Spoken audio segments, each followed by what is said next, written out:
ঘৰিয়ালৰ চকু পানী টুকিব নাপায়। কাৰণ কিয় এনেকুৱা এটা অসমৰ বৃহত্তৰ স্বাৰ্থত এটা ভাল কাম চলি আছে।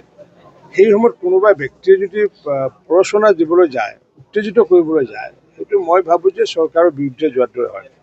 গতিকে তেনেকুৱাকৈ যদি কোনোবাই চৰকাৰৰ বিৰুদ্ধাচৰণ কৰে, কাৰণ এডভান্টেজ আছামৰ কথাও এইপিনে ক'ব, উদ্যোগীকৰণৰ কথাও ক'ব, আৰু উদ্যোগীকৰণ কৰাৰ কাৰণে যদি মাটিৰ প্ৰয়োজন হয়, তেতিয়া মাটি যেতিয়া আমি মোকলাব যাম, সেইটোতো অপ'জ কৰিব।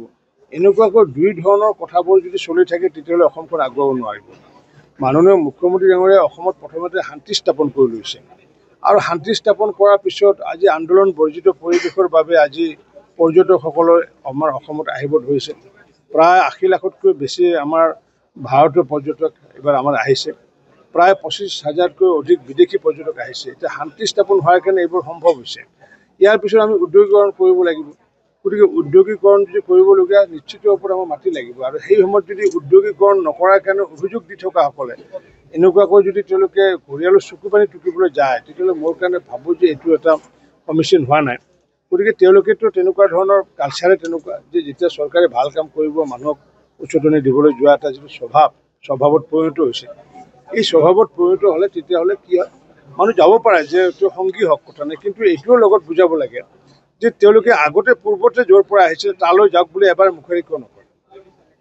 আজি যদি চাওঁ আমাৰ বিভিন্ন অঞ্চলত যদি চাওঁ যে গোৱালপাৰা অঞ্চলত বহু মানুহ আহিছিলে, বাঘবৰৰ পৰা আহিছিলে। সেই বাঘবৰৰ মানুহখিনি যে তাতে আহিলে, যে বাঘবৰত যদি কিবা ৰেকৰ্ড আছে তেতিয়া বেলেগ কথা এইটো, তেতিয়াহ'লে সেই মানুহক মাতি দিবগৈ, কাৰণ চৰকাৰী নিয়ম এইটো আছে। গতিকে কোনো চৰকাৰীভাৱে আহি পেলাই বেদখল কৰি থাকিব, সেই প্ৰক্ৰিয়া হিমন্ত বিশ্ব শৰ্মা চৰকাৰৰ দিনত এইটো প্ৰক্ৰিয়া হ'ব নোৱাৰে। এইটো পূৰ্বৰ মুখ্যমন্ত্ৰীৰ কথা বেলেগ কথা। গতিকে আমি যিহেতু সবলীকৰণ অকল মহিলাৰ ক্ষেত্ৰতে নহয়, উদ্যোগৰ জৰিয়তে আজি জাগিৰোডত যদি ছেমি কণ্ডাক্টৰ যদি প্ৰজেক্ট যদি আমি নকৰিলোহেঁতেন, তেতিয়া আমাৰতো আশা একেবাৰে একো নাথাকিলেহেঁতেন।